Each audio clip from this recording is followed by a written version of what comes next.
Good morning or afternoon, everybody. Today is Saturday, January 9th, 2021. My goodness, the first call of the new year.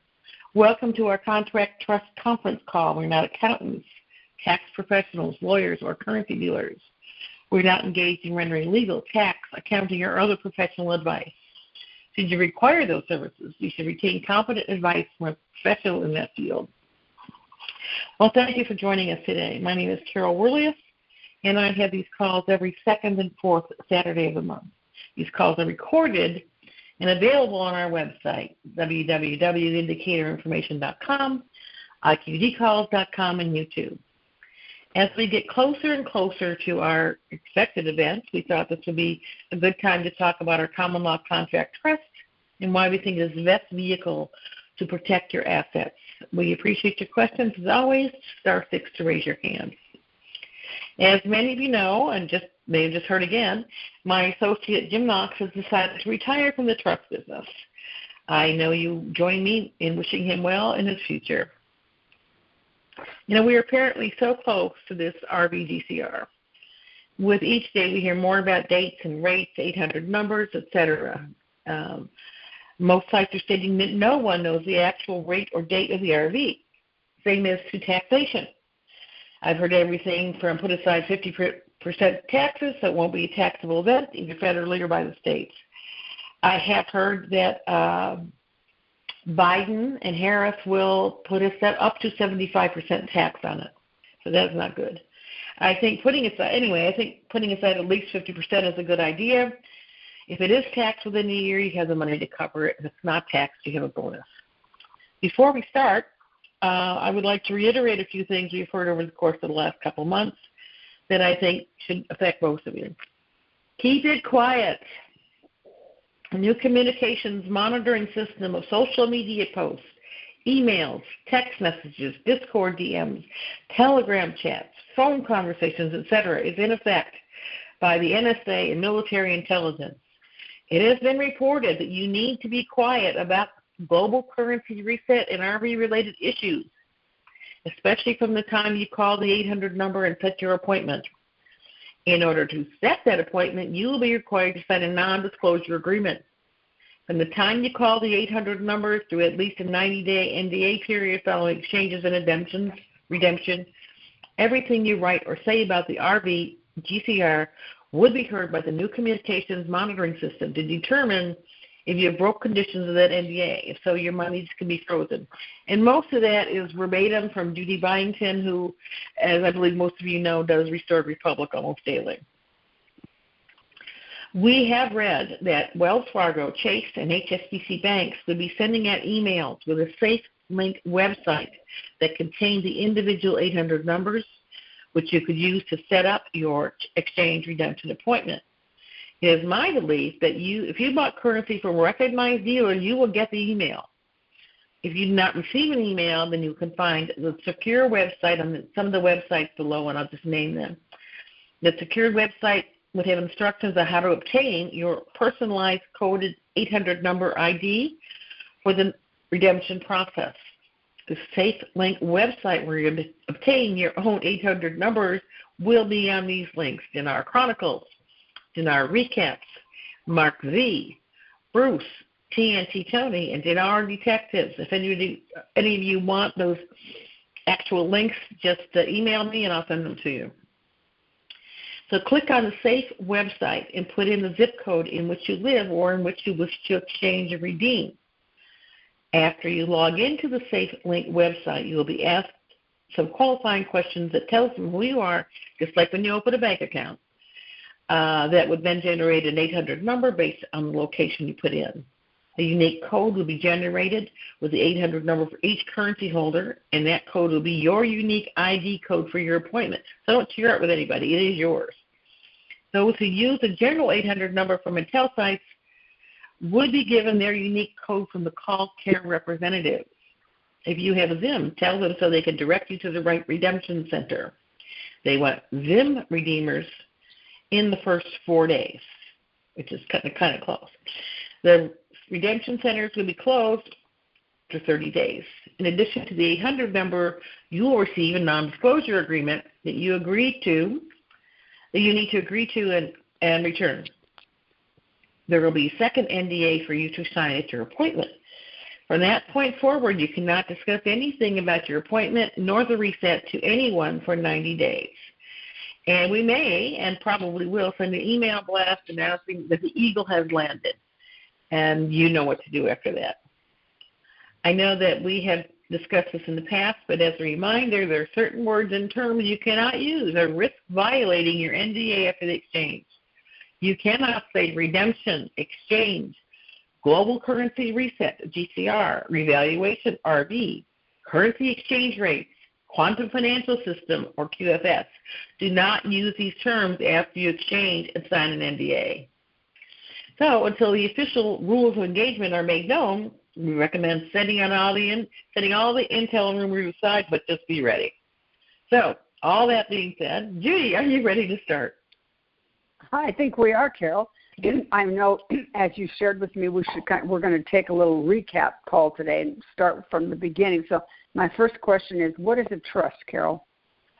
A trust is a fiduciary arrangement that allows a third party or trustee to hold assets on behalf of another.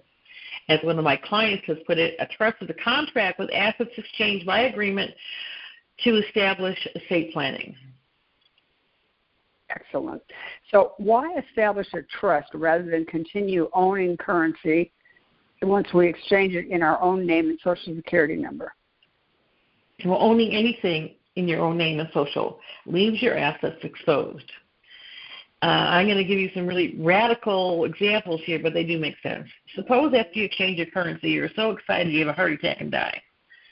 All that money then becomes probate fodder and open to estate and inheritance taxes. The assets could be tied up in court for years, and you and your family may not see any of it for a very long time.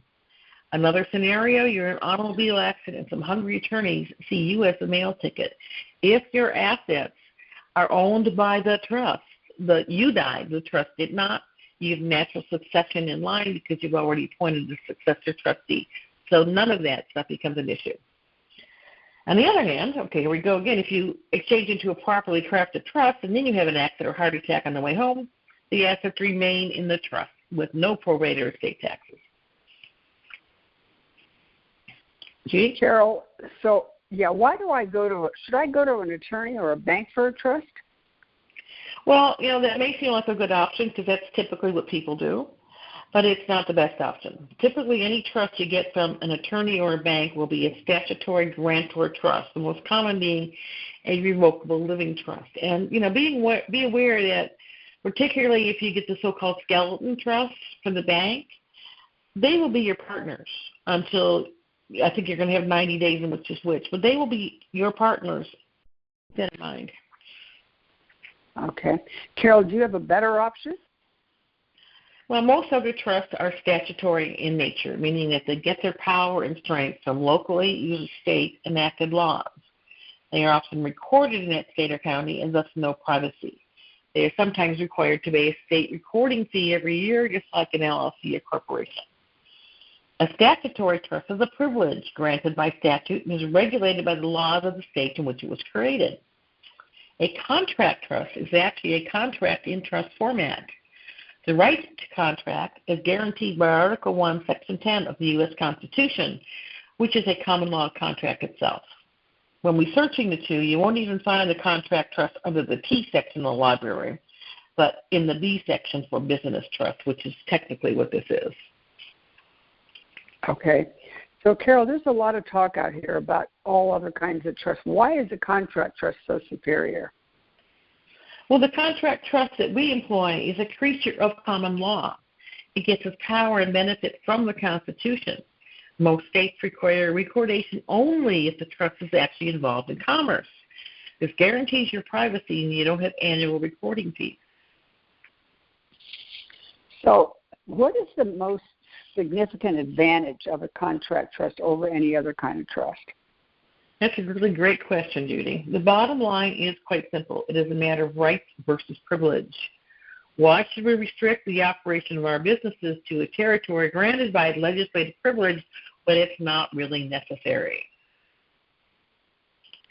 Okay, so why are contract trusts so ideal and controlling versus personally owning assets?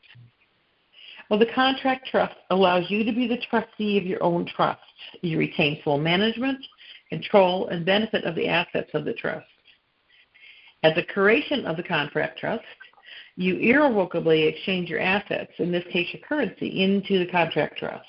You no longer own them, but you have complete autonomy in managing them. You don't own the assets, so nobody can take them from you, which is very important.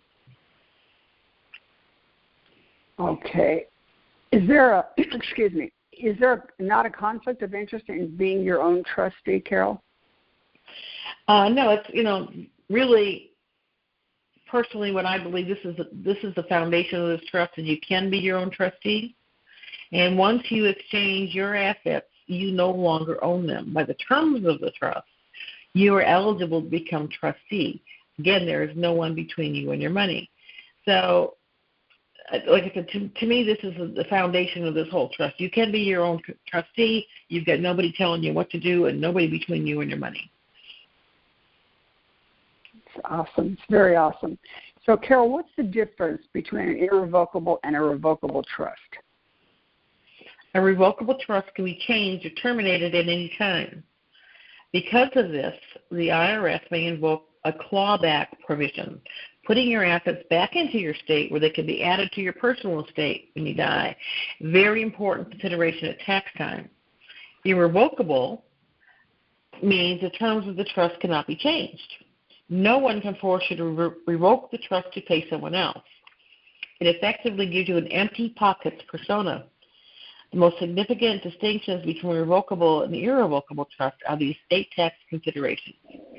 Property that you place in an irrevocable trust is no longer considered part of your estate, meaning that the property typically isn't included in your estate's value when it comes to determining if you owe death tax, and if so, how much. It also totally avoids probate issues. Wow, it's all so interesting, Carol. You do a great job of answering these questions. So let me ask one more. Why aren't banks, attorneys, and CPAs more familiar with the contract trust? Well, as I mentioned, contract trusts are common law. Common law is rarely taught in our colleges and universities anymore. If NACERA becomes law, as they're talking about, it will be common law, and we will be compliant for day one because we are common law. Some attorneys are aware of the Massachusetts Contract Business Trust, but once in place, they make no money from them. It's been said that a file cabinet for a revocable living trust are the attorney's retirement. Yeah, I've heard that. I have attorneys who have told me that. I've heard that there are two kinds of contract trusts, a pure trust and an associated type. What's the primary difference between them? An associated trust is one in which the beneficiaries have a say in the management of the trust. A pure trust, which is what ours is one that is managed solely by the trustees. And we also are determined to be a complex trust, and a complex trust refers to how the trust manages its distributions and its tax. What we provide is a pure, complex, non-grantor, irrevocable contract trust, which is a mouthful. Which is why we usually just refer to it as contract. I was just going to say it's a mouthful. Yeah. That's why we refer to it as just a trust or contract trust. So, folks, I'm still open for Q&A. I used to do a star 6, and we will see what's going on. So go ahead. Judy. Yes, ma'am. You're number 12. Okay. So, Carol, how do we get assets into the contract trust versus other kinds of trusts? You gift, sell, exchange, or assign assets. Statutory trusts are typically grantor trusts, which means you give them to the trust. With the contract trust, you exchange your assets. Okay, let me see. Maybe we should do a little break for Q&A because I'm having a little problem here. I'm going to have to change something here. Hang on a second. Okay. Okay. So Dean and Raul, I'll take Dean for Raul first because he's there. Hi, Carol. Hi, Raul. How are you doing? I'm doing fine. Thank you for this call. I have two questions. Raul, are you on a speakerphone? Yes, let me turn it off. Okay. Can you hear me better? That's much better. Thank you. Okay. You suggested that the same person for president be assigned for the real estate and management trust. Can it be my nephew, who is also the second trustee? Sure. Okay.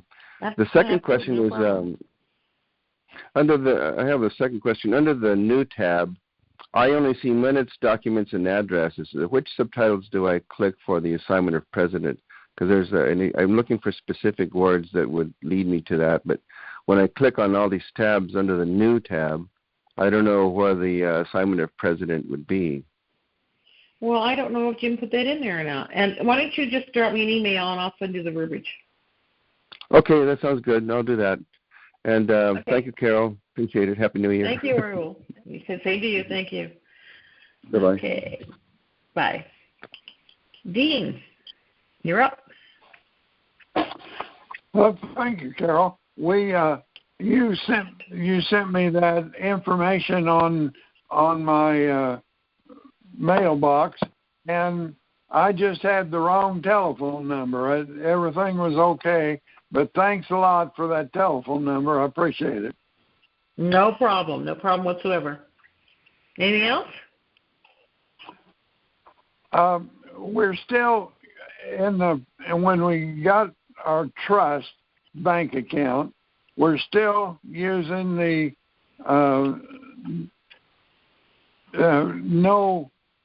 non-interest bearing, right? Non-interest bearing. That's what I was trying for. So we're still at non-interest bearing and no check blanks, right? That's correct. Thanks a lot. All right, thank you. Okay. This.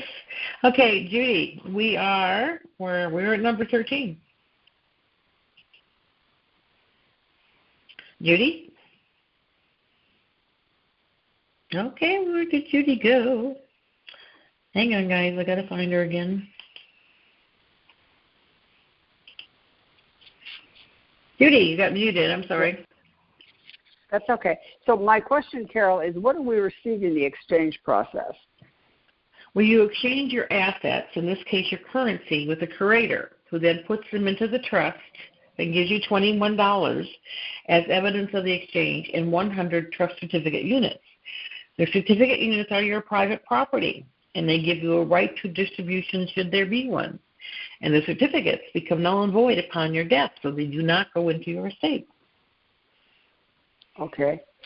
So, Carol, who's the creator person? Does he or she have any say in the trust?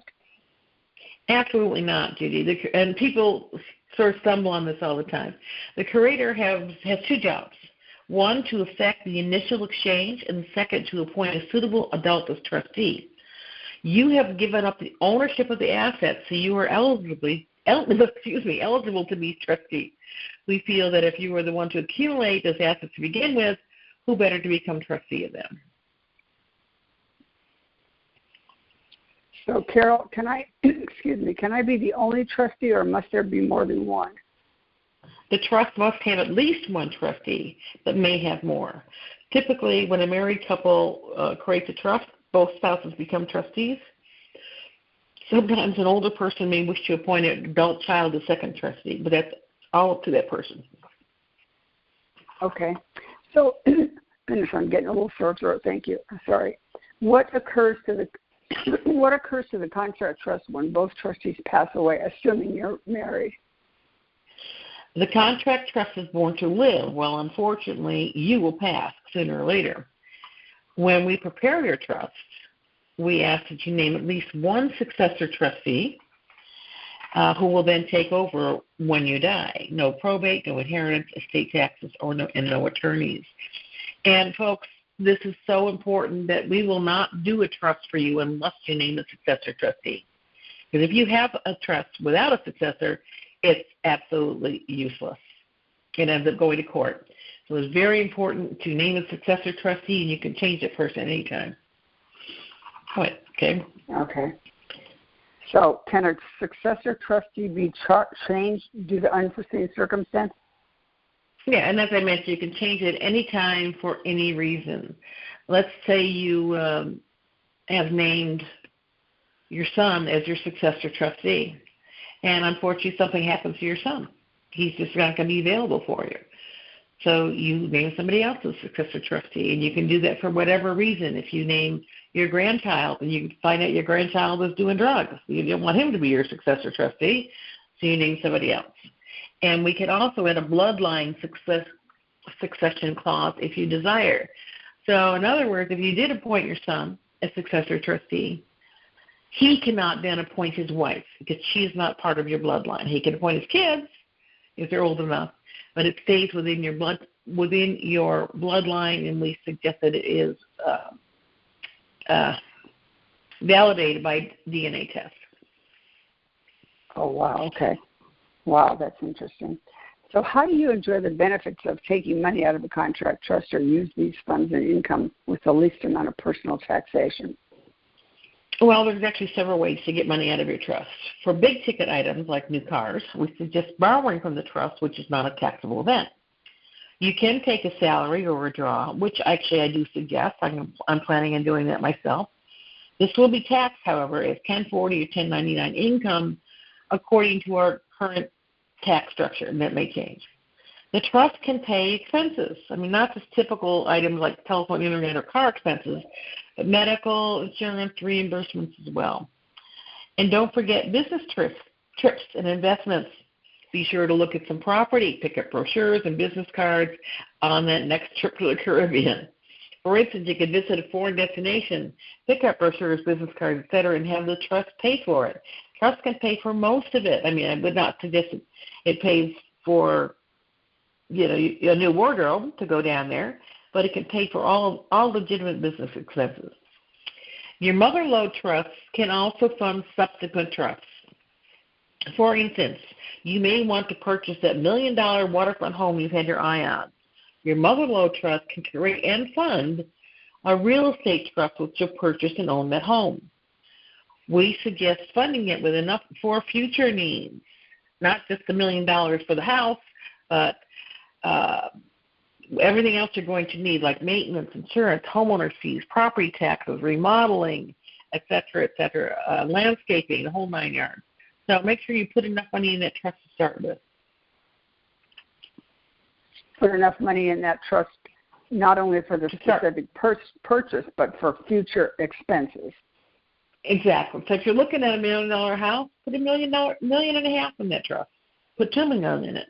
And there'll be plenty of money for whatever future needs you may have. If you decide you want to put put an addition on it, you'll have the money in the trust to pay for it. Right. That makes good sense.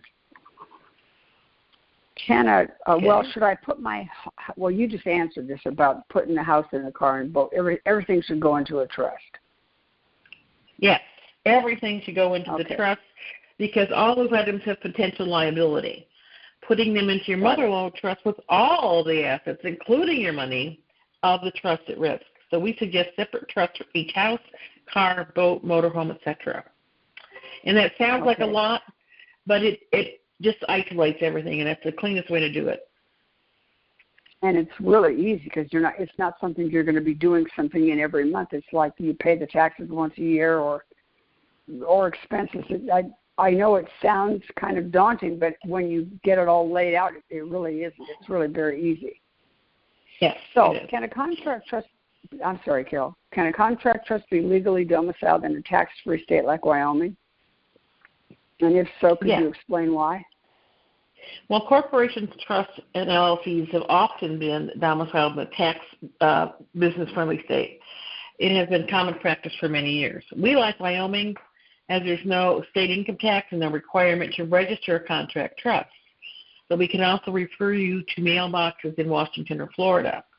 They will help you set up a street address, which is what you need when we obtain your EIN from the IRS. And just as you can open a bank account anywhere and probably exchange anywhere, your trust can do the same. It won't be necessary to physically go to another state for these functions. Okay, great. Carol, should I tell anyone about my trust? Well, I wouldn't. Your trust is private. Right. Don't tell anyone who doesn't need to know. You obviously need to tell your banker, wealth manager, etc., and obviously you need to tell your successor trustee.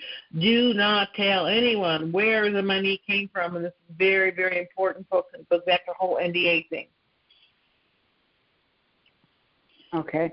Well, how do Judy, you before we go on, we have a few questions. If you want to break for a moment. Okay, great. Okay. Good afternoon. Oh, good morning, Gary. How you doing? I'm good, Carol. How are you? I'm well, thank you. Hey, just a further question on the successor trustee. When we put the trust together, we have like minute number 4 that lists the successor trustee. If we change the successor trustee, do we write another minute, or do we change minute number 4? Or do we leave minute number 4? Yeah, that's a really good question. It's a really good question. You never change minutes that have already been signed and dated, because those are things that have occurred. So if your minute number 4 says your successor trustee is Joe Smith, and a year later you decide you want to nominate Jane Doe as your successor trustee, you will write another minute and tell them the minute says that Smith is no longer the successor. The new successor is Jane Doe. And that okay, so we leave what's signed. We don't touch anything that's signed. We leave that in the contract. Exactly. Okay, cool. Anything else? No, that's it. That was the question. I wasn't sure on that one. Okay, thanks, Gary. All right. Thank you, Carol. Bye-bye. Okay, the next call is area code 386. I'm not sure about your name, the way it's coming up. So area code 386. Hi, Carol. This is Ed, actually. Oh, it's Ed. Okay. Yeah, I haven't spoken to you in a while. But listen, back to the conversation about putting money in the trust to buy the house. How does that work when you're doing a maintenance trust? The same way. You're going to fund the maintenance trust from the mother-lode trust. Well, maintenance and management, we sort of have interchangeable names. If you're talking about a management trust, you're going to fund that probably from, because mother-lode trust is going to fund the real estate trust. The real estate trust, in turn, is going to fund or give or lend its funds to the management trust to pay for the house, et cetera, et cetera. It's kind of convoluted that way. We're not actually putting money in the beginning. We're not doing that. Yes, you are. Yes, you are. Well, the mother-lode trust can start it with some money, but you're going to have a contract between the real estate trust and the management trust. The real estate trust is going to lend the money to the management trust to do all of its business. Does that make sense? So how do I get money from the mother-lode to the maintenance trust to buy the houses and up the house and upkeep the house? Well, as I say, you're going to fund the real estate trust, okay? So you got the mother-lode over here, it's got all the money. And you got the real estate that just, at this moment, has nothing in it. The mother-lode trust has funded or will fund the real estate trust, let's say, with $2 million. The real estate trust then forms... Wait. So then the real estate trust does need an EIN? No. It's only money on paper. Let me finish. So mother-lode, real estate. Real estate then forms a contract with a maintenance trust, which does have an EIN. Okay? So the real estate trust is, okay, Mr. Management Trust, I want you to manage all this trust business. Here's $2 million. And it's all by contract. So, again, it's by contract. It's a loan. It's not a taxable event. It's all on paper. The real estate trust does not need an EIN. The management trust does. The real estate does not. And that, Carol, is that the real estate trust doesn't need an EIN. Hang on. Judy, let him finish, please. Go ahead, Ed. So if I want to buy multiple homes, I am taking that money from the mother-lode and putting that in each time I want to, or am I doing it from the beginning? Okay, you're taking, every time you form another trust, you're going to fund it with the mother lode trust because that's where all the money is. So you have real estate trust number 1 that's got, let's say, your main residence. Then you have real estate trust number 2 that has your vacation residence. You're going to fund that again with the mother lode, from the mother lode. Real estate trust number 2 is going to contract with the original management trust for the same reason. Okay, management trust, I want you to manage all this business from real estate trust number 2. Here's $2 million or whatever the amount is. So you'll do that with each property, and we have those contracts online. Okay, gotcha. It makes sense now. Thank you. You're welcome. Thank you. Good question. Okay, see, Sandy, you have another question? Carol, I think I've asked this before. This is Sandy. Yes. But I don't have a management trust right now.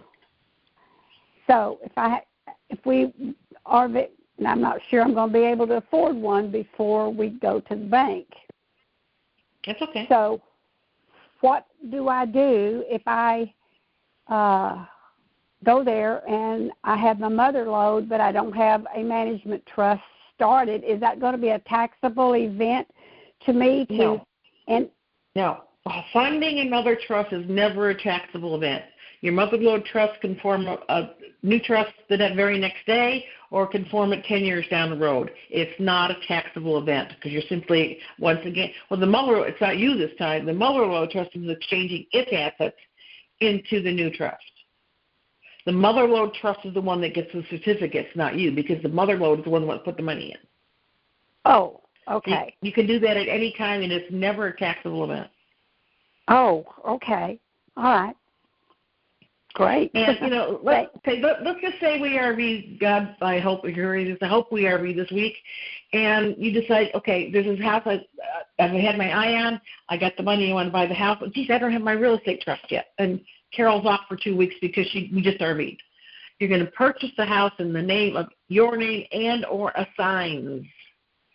So when it comes to actually getting it out of escrow, et cetera, by that time your assign will be your trust, your real estate trust, and I will have it done for you at that time. Because closing is typically 30 days, so that's not a big deal. Okay. All right. Thanks. You're welcome. Thanks for the question. Okay. Summer, this is Carol. How are you?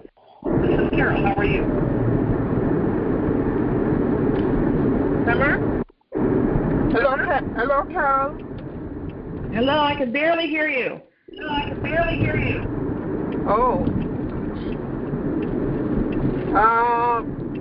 I'm driving, so maybe. Is that better now? A little bit, yes. What's your question? Oh, I just want to confirm that you can put, if it's RV now, and I didn't have a trust, I can add funds in it later, and the amount and the funds that I put in it is not taxed. So I'm not sure I get your question. So if we RV you do not have a trust yet. Is that your question? Yes. So anytime you put money into a new trust, it is not a taxable event. So if you do not have a trust set up ahead of time, and you need to call me, and we could talk about this later. But it's I'm getting an echo off of my own response here. So you can at any time. So we RV on Monday. You get your money on Tuesday. You call me on Friday, and we'll set up a trust for you. It's not going to be a taxable event when you create a trust ever. Oh, okay. And so if I have $10 million in my personal name, I can transfer that to the trust without me getting taxed for that, right? That is correct. At present time, the way the laws are right now, we've been told that it's probably not going to be a taxable event, this RV. If it is, you will be taxed at the beginning. But whatever money you put into a trust is not a taxable event. The first time. Okay. All right. And there's no limit to how much you can put in there. That is correct, but this is only a one-time deal. And how you put money into it later, it's treated differently. But when you create and fund a trust initially, it's not a taxable event. Okay, all right. Thank you so much. Thank you. Bye-bye. Okay, yeah. Can you mute me, please? Okay. Gary, you have another question? Yes. Hi, Carol. I have another question on minutes.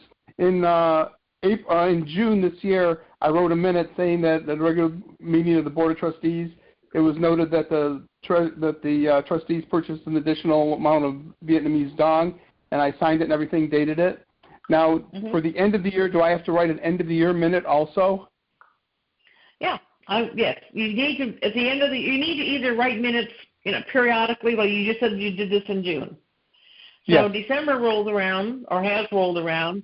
Did you do anything at the annual end of the year meeting of the Board of Trustees? It was noted that the trustee purchased additional currency per minute number, whatever. No other business was transacted, or something to that effect. Okay. Yeah, I just wasn't sure on that one if I should do an end of the year minute or not. Yeah, I would. Okay. Thank you. Thank you. Bye. Bye. Okay. Judy, we are on number 22. Yes, we are. So, Carol, let me ask you this. How do we effectively, yet very nicely and kindly, deal with requests for money and urgent needs from friends and relatives? First of all, you're not going to broadcast your newfound wealth to anyone. Obviously, you move and your in-laws or your brother and sister see you have this brand new house that you could never afford, you're going to have to tell them you had some kind of investment. And it's all you're going to say, I made an investment, and it panned out. A friend of mine has suggested saying, I'm involved in some some bonds. The bonds have paid off. Say what you need to say, but do not say any of those words I told you not to say. But anyway, if they ask you for money and you don't want to say anything, just very simply, all of my assets are in trust, because that's where they are. You don't own the assets. They're in the trust at that time. Okay. So, Carol, what if I actually want to gift or make a loan to somebody for an apparently legitimate need? Well, it's a pretty simple response. We can take your request to the trustees and we'll inform you of their decision. They don't need to know that you are the trustee. Actually, most people will not even think you're the trustee, because in most trusts, somebody else, like a professional trustee or a banker or a broker, somebody else is the trustee. In this case, you can tell them that. I have to ask the trustees. And like I said, they don't have to know that you're the trustee. Okay. So, Carol, who owns the contract trust? Well, as we refer to it as your trust, the contract trust is an entity unto itself and thus owns itself. You, as trustee, are merely the manager of the trust, but nobody owns the trust. And you maybe own the paperwork that we created for you, but the trust is a legal entity in itself. Okay. So, Carol, let's fast forward to we have gotten our 800 numbers, and we've exchanged our currency, we've got everything in our trust, everything's moving forward, and we want to obtain legal or accounting help after the RV. How do we do that? Well, as I mentioned earlier, Jim has retired, and I have promised another 6 months post-RV. And I've been recently called out for that in the event I needed for questions or concerns. But in all the years we've been preparing contract trusts since 1992, it has been extremely rare to get questions, even in a short time period of 6 weeks. Other than additional business and referrals, we rarely have questions or concerns with our clients. However, our members-only website, indicatorinformation.com, is available to all of our clients and will stay up post-RV. We created it for a reason. We created it so you will have a resource to go to. You won't have to pick up the phone to call me, or, 2 weeks ago you could have called Jim. But all the legal backup and everything you need is going to be on that website, so it's not an issue. Okay. So we've heard that we should have a separate account for Dinar apart from other currencies. Does that mean another trust? No. The important word here is account.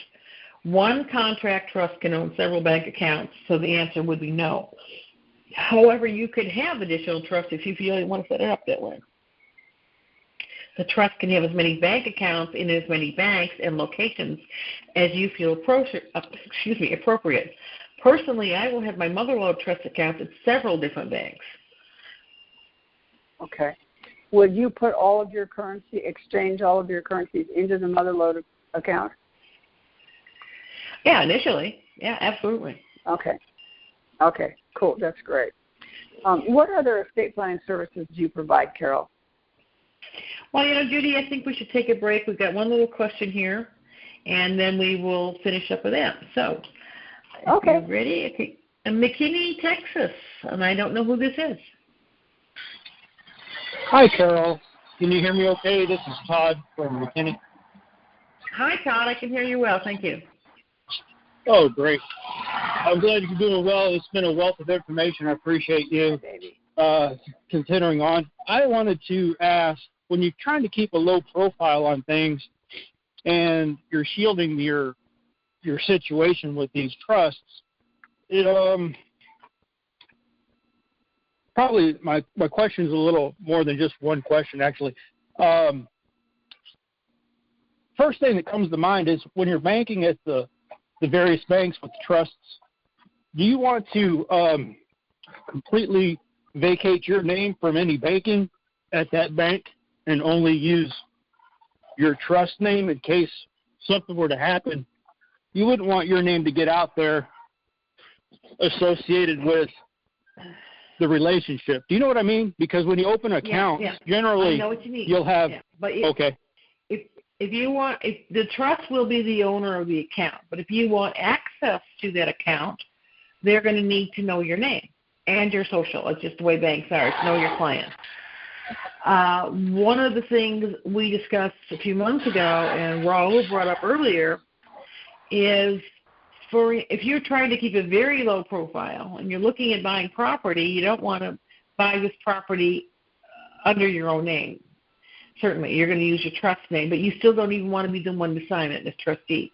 That's why we suggest perhaps you appoint a president. It can be in Raul's situation, maybe a second trustee. It could be your accountant. It could be anybody that you trust. You can name them as president, vice president, secretary, or whatever. The word president generally carries a little more weight, and they are going to be the ones that are going to be the one at the escrow closing. They're the ones that are going to sign as president of such and such a trust company, or such and such a trust. They are acting on your behalf, and there's a contract for that. We have all the verbiage for that as well. So that is really keeping a low profile.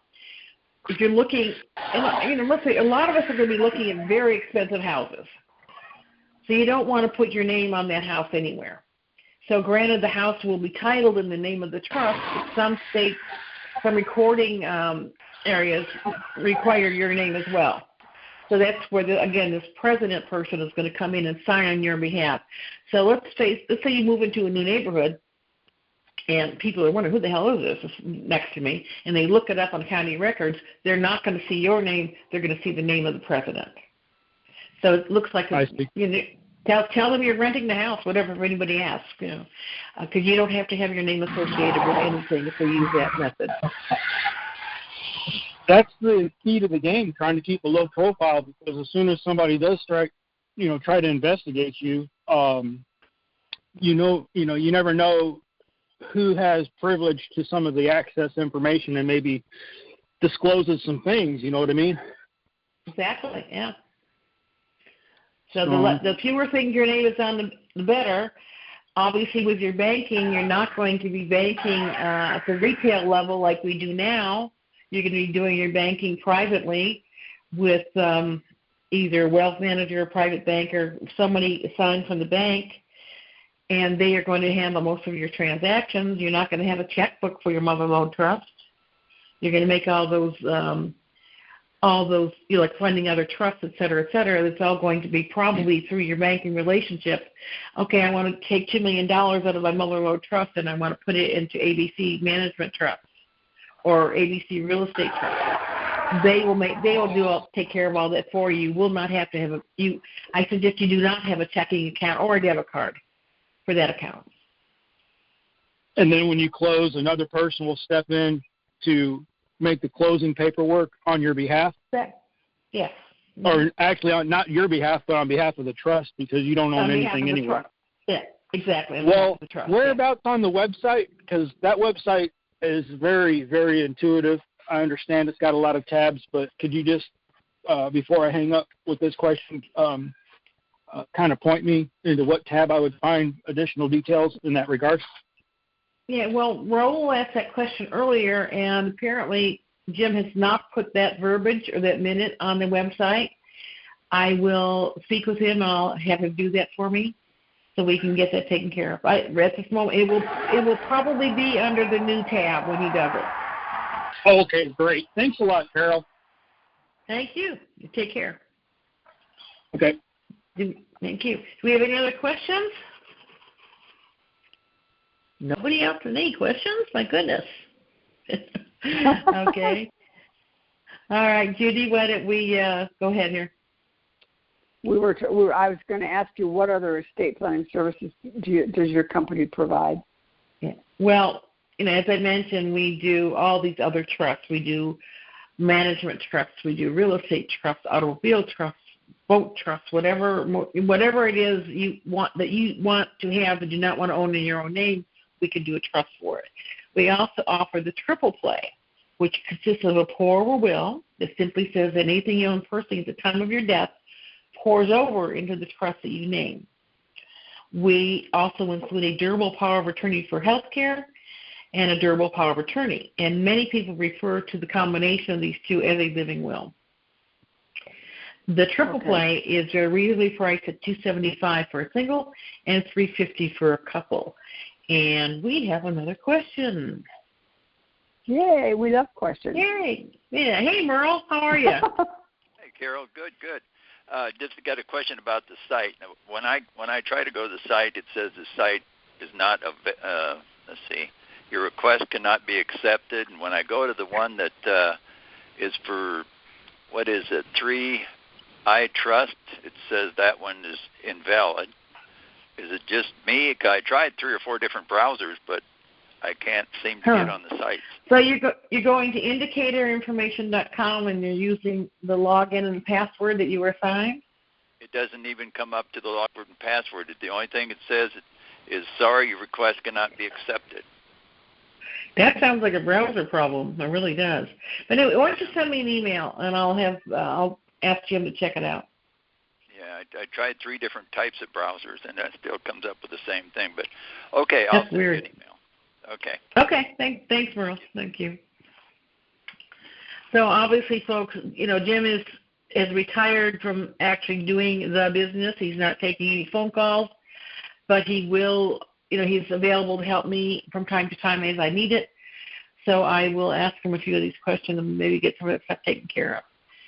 But I think we're just about done today, So our contract trusts are well priced at only $19.95 for new clients and $14.99 for additional trust or family members. Many of you know we also offer a $300 referral fee for any fully paid new trust. Right now, we are offering a New Year's discount. New trusts are just $14.95, and additional trusts or trust for family members are $11.95 until February 1st, or the RV, whichever comes first. And we do accept all 4 major credit and debit cards. And we have another question before we close. Robert, how are you today? Hello, Carol. Doing amazing as always. This is Robert. Thank you. Hi. All righty. I received the trust, and there's about 4 or 5 pages, on the website to read in the beginning, and it kind of threw me off, and I'm trying to figure out which trust did I get, because it was supposed to be the mother load, but it mentions a single trust. I guess that's 13 and number 13 and on. It mentions the first trust, which is 1 through 10 or 11, and then the last trust, and it kind of threw me off. Which one did I get? Well, what you got was the Motherlode Trust, which is a standard trust, and I can't picture in my head what you're talking about with all those different numbers. Not a problem. Not a problem. Can you send me that link, or send me and do a screenshot and send it to me, because I don't know what you're talking about. Oh, okay. All right. Will do. All right. Thank you. Uh-huh. Bye-bye. All right. Take care. Any other questions before we close for the day? I have a question, Judy. Carol, if you don't mind. Go ahead, Judy. Go ahead. Yes. I have a quick question. I was asked this question by one of my friends who is getting ready to get a trust herself. She asked me, she's got a creator now, but she said in the event she wants to change, once the trust is set up and her creator is in place and all that work has been done to get it out of the creator's hand, or before that gets done, can she change creators by doing it in a minute? She doesn't have to. Once she's appointed as the trustee, the creator's done.